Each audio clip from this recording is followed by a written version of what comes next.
Good evening. Today I'm going to a book launch for Who Rules the World with Virginia Bergin, and we're going to try and find the entrance because the whole gallery is closed. I think it's going to be up here. We'll have a look. We'll get there in a minute, hopefully. The event was taking place in Waterstone's Bristol, which I have to say is one of my favourite bookshops. It may not be one of the biggest Waterstones, but it has such a lovely atmosphere and space about it.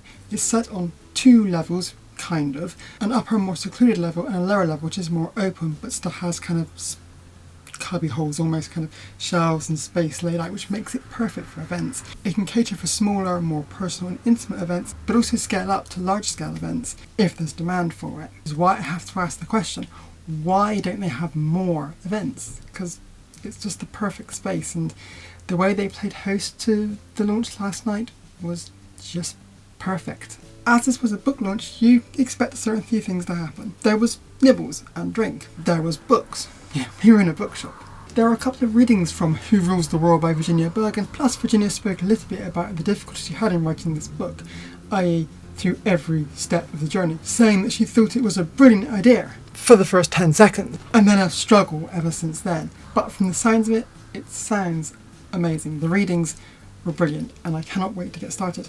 So what exactly is Who Runs the World all about? I haven't actually read this yet as I only bought it yesterday, but it's set 60 years in the future, so our ideas of gender may have changed from what they are now, but it's far enough in the future that we're still kind of aware of what our ideas were now, if that makes any sense.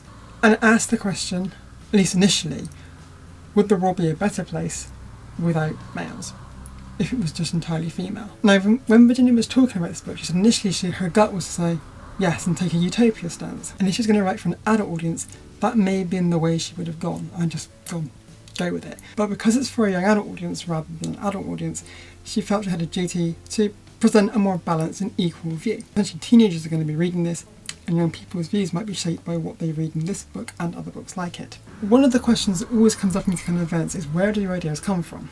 Or where the idea for this book comes from. And with this book, the idea came from a discussion with a teenager. In fact, it was the same teenager who planted the seed, if you like, for the rain, or H2 in other countries, and the storm. But this time the idea was sparked because the book that they were discussing was, I think it was Tess of the D'Urbervilles. That conversation sparked the idea, it made Virginia's blood boil, and understandably, that book wasn't really very helpful.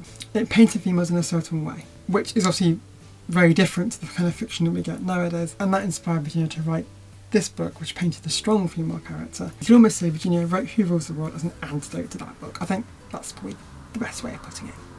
But at the same time, it's an equalising book, as a lot of this book comes down to gender and your understanding of gender, what you think of gender. Heads up about Virginia, she was very nervous before the start of talks, but she did an absolutely amazing job. She was very active, very engaging, and just a lovely person, and it shone. Her passion for this project just shone through.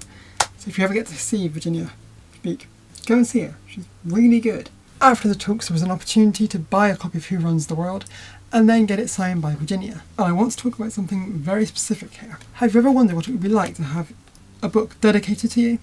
Well, now you can. If you buy a copy of Who Runs the World, if you look on the page after the publication page thingamajiggy, the small print,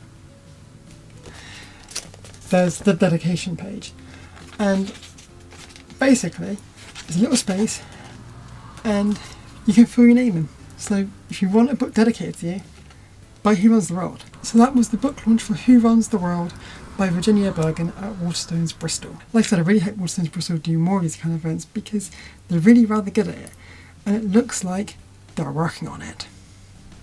My name's Jesse, this is Jesse Ever After. If you like this video and want to see more, then please do hit the subscribe button or the like button, or if you don't. Until next time, I'll see you later.